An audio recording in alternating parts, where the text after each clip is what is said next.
Welcome back to No Excuse November. And though I just did a video on hands, those hands were all empty. And if you're drawing anything when it comes to comics or any sort of visual communication, you're going to have hands that are going to be doing something, at least at some point in time. Whether they're going to be holding something, gripping, or grasping, which are pretty much the same thing.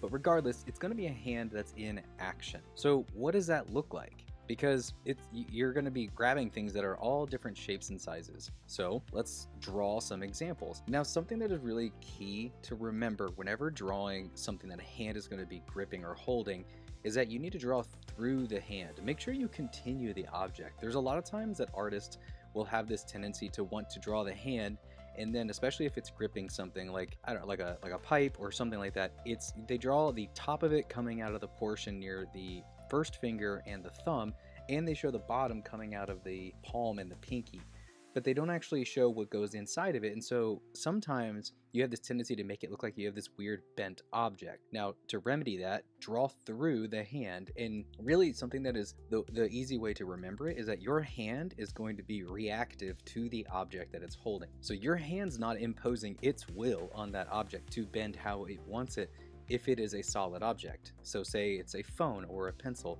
or a pipe or a sword or a cup. It's not going to be bending that object. That object is solid. Your hand will react to it, and so you need to be able to draw that appropriately with your hand wrapping around. Now, it's also really good to note that there are some times when you can take a reference photo holding an object and really have some kind of discernment whenever you're drawing off of a reference photo, because there are some angles that, while yes, logically that is actually how you hold it or how you feel it, visually when you're trying to represent it when you're drawing, it looks really weird and it's either unappealing or it gives off a very strange silhouette. And so logically we know that that's what it's doing and how it's holding it, but it doesn't actually look very good. And though we want to be very conscious about making things that are logical and in sticking to realism as best as possible, you really want something that aesthetically looks really good too. So sometimes you have to bend a little bit of the rules or change up your reference photo and make sure that you're just picking your right angles and looking at them carefully. But aside from that, drawing anything that you're holding, just remember your hand reacts to the object, not the other way around.